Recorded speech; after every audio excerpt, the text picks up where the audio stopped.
Hello, hello, hello.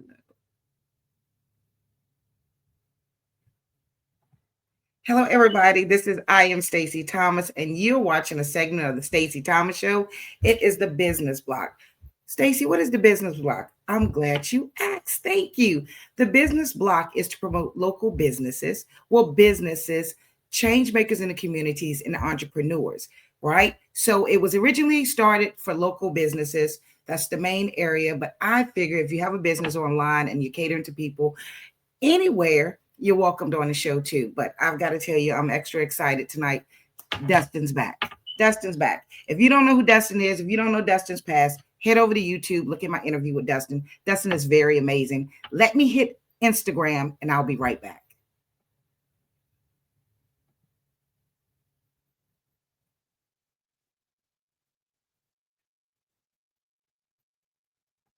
There we go. I think we're live. So let's bring Dustin on.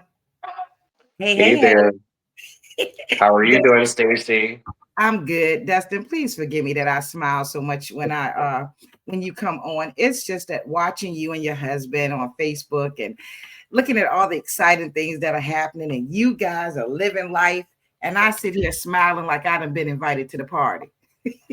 Absolutely. Well, we want to invite anybody that wants to go along on the journey that we're, providing for the community here in the Commonwealth and across the Tri-City area. Wow, congratulations on, and I want to say it right, Abracus. Abraxas Home Care. Abraxas, you just told me, Abraxas Home Care. Let's start with, because I see, you were running for delegate. I Yeah. know you're a nurse, but at the same time, you're steadily doing things to show other people how you care about the community. But what inspired you, or you and your husband, to start Abracus Home Care? So about 9 years ago, me and Joseph were working the floor as nurses, and we kind of wanted to get out of the mainstream and out of floor nursing. We wanted to provide nursing care to the community in our home, but still provide that same nursing care that we were doing on the floor. And at the time, Joseph was actually working for a lady that owned group homes, and she was very generous with the information to get us started on building a group home with the Department of Behavioral Health and Developmental Services here in Virginia. So we started actually out with a franchise agency, and then we worked for them for almost 6 years. And then after working for them for 6 years, and kind of took notes on how things were running. The entire business kind of took out on our own and built our own license. And we've been doing so for the last 3 years now with the Department of Behavioral Health and Developmental Services. Wow, wow. I'm going to tell you, a few years ago, I went to a meeting in the city of Richmond, because I was thinking about opening a home. Didn't know what type of home, but a home. And I remember the person saying there that it was so hard to find good homes for people to get the proper care. And wondered, I actually asked, well, why not move them to another home? And they said that there wasn't enough homes. There wasn't enough homes to move the people that were in bad homes. And then I see someone like you posting pictures of what you've built to help people. How would you describe the heart of the mission that you guys have had to create this, and how does it differ from these places that a lot of people are trying to get patients out of? So I'm not sure if you remember from when I was running, but my mother and my sister both had intellectual disabilities, and so does my two of my cousins. So I was raised around individuals that require a little bit extra supports, and family members that worked in special education and just with in special needs individuals in general. So I have a specific special place for individuals with special needs in my heart. And working within the nursing community, I came to realize, working through Joseph, that some of these homes were not used to working with nurses, and they didn't have the medical supports they needed, and they were actually falling through the cracks by just seeing the things that Joseph was exposed to through his employment. Not that it was a bad thing, it's just there was a lack of nurses. It's an underserved community. It's the forgotten about community because a lot of times it's these individuals struggle with communication. So formerly, the Commonwealth of Virginia actually had individuals with intellectual disabilities within locked facilities before they would branch out and actually expanded the residential program. We were a part of that expansion through, like I said, our former agency. We were affiliated with Wall Residences, and now it's Abraxas Home Care because we kind of moved away from that franchise. So we realized that there was a real big need for individuals to receive nursing care or nursing oversight care within the community because there was really a lack of that because they, like I said, they were the forgotten about community for so long. Wow. So tell us about your facility because I have to be honest with you. As I watch you on Facebook and I see what your facility offers, how is it? Did it take a long time to find out who would be a part of this team with the other partners you've taken on? Or was it just like something, okay, I know who I'm gonna get, and that was it? So we started out very, very small with one group home, 4 beds, with a co-ed model there, with maybe individuals that may have some mobility needs and some medical supports. I had a home here in the Highlands in Chesterfield County that my mother was a part of. She actually was a part of that franchise originally with Wall Residences.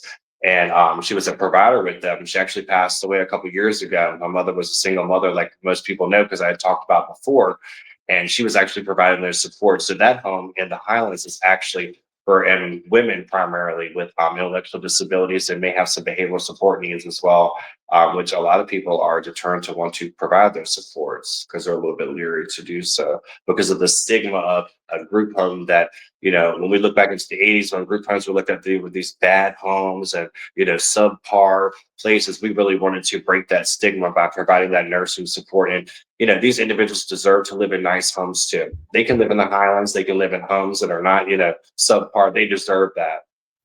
Right, right. And you have transportation We and do. medical services? We do. We provide skilled nursing services supports for individuals that may need those supports within the homes. We can provide those under the waiver through Department of Behavioral Health, which is actually a Medicaid waiver support service. And then we're also able to provide the transportation. And then we also have a new community engagement program, which we just opened up, the BB Legacy Center in Hopewell, Virginia, which is our touchdown spot for that community engagement program. So explain that, Dustin. So, What? community engagement program is focused on providing support to individuals beyond the disability, just like you and I. So, when you and I go to the same store every day, we begin to build a rapport with the community, correct? Which is a non-paid relationship. And the idea of that program is to build those same supports for those individuals that may require someone to help them do so. Um, Building that support at the local post office, going to the local grocery store, building that support. We frequent the YMCA. We do community bingo at nursing homes once a month currently. And then we're also building the volunteer program for those individuals because they want to give back to the community too, because they've received, the supports they've received in the community and they feel the drive to want to give back too. Dustin, are you still a nurse? I am. I am. I do nursing on a different aspect now, but nursing is definitely a career that I am very proud of because it's provided me a lot of opportunities over the years. It's amazing because you're doing so much. I mean, Absolutely. I love it though. It keeps me busy and it keeps me focused on what's really truly close to my heart, and that's providing back to the community and just keep moving forward. so Dustin, is it one home? How many homes do you have now? We currently have 2 licensed homes. One is a co-ed home that is a little bit more for people that may have mobility issues and more medical needs. And then we have another home, which is a 4 bed home that is primarily focused on women's support needs. And we have some aspirations to expand in the future, but right now it's just the 2 homes. And then we have the new day support and corporate office here in Hopewell, Virginia. Wow.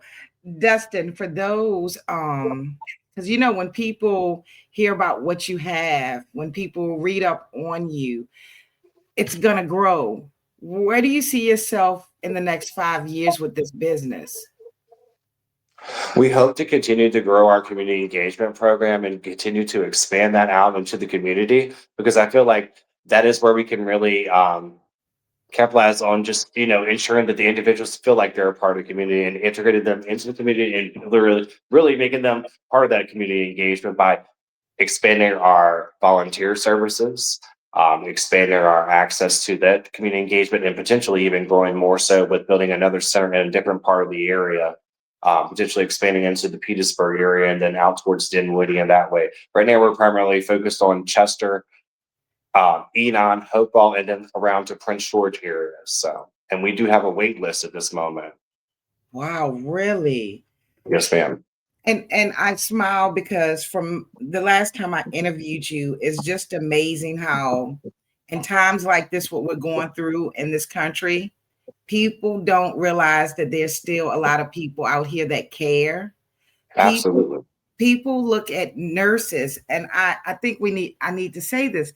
People look at nurses, and I've heard people complain about nurses in hospitals, but they don't realize how nurses do care. It's just that there's a lot going on, right? There's a whole lot going on at the bedside and hospitals and things like that, and just the over. And that's kind of why I got out of floor nursing to degree because it became about not being so person centered. And with me wanting to run my own program, I could really focus on being person centered, focusing around the needs of that person and really capitalizing on what we can do for that person and provide the services that they need. Because it just became about documentation and not so much about the client in the hospital setting. I wanted to bring that person centered and actually bring it down to a smaller level and a small business level because you can really focus in on the person. Wow. Is there anything that you are not doing now that you hope to do, like partner with someone or create new programs? So we are actually getting ready to expand our program. So we basically have hired a nurse practitioner that's going to be doing some um, kind of primary care oversight. We're working with her to build on that program and capitalize on that too, like to just make sure that it is a concierge service to what we're already doing. It doesn't cost the individual anything. We're providing a supplement to primary care is sick visits to our employees so that nurse practitioner will be able to mobilize a nurse practitioner anytime that our individuals have a med change or like I said, a sick visit, they have a cold or something like that. We can do so within the home so they don't have to go out and maybe they can't get into their PCP because they're booked. A lot of people are having a hard time having access to their PCP. So, like I said, we try to figure out how we can, make our service unique and just provide a better service for the individuals with a person-centered approach. I know you and Joseph are doing what you're doing now, but you better be careful. Somebody's gonna come after y'all to head a hospital.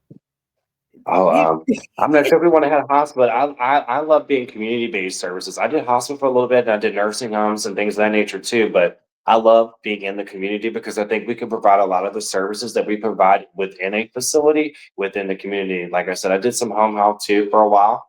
So I'm kind of, utilize all the experience and bring it in and try to make sure our service is providing the best we can do, I'm gonna need. especially I'm sorry. Go ahead. especially because our individuals, like I said, I'm very passionate about, making sure we're educated on that they are the forgotten community. A lot of times they fall through the cracks. So providing as much services for those individuals we can is my main goal.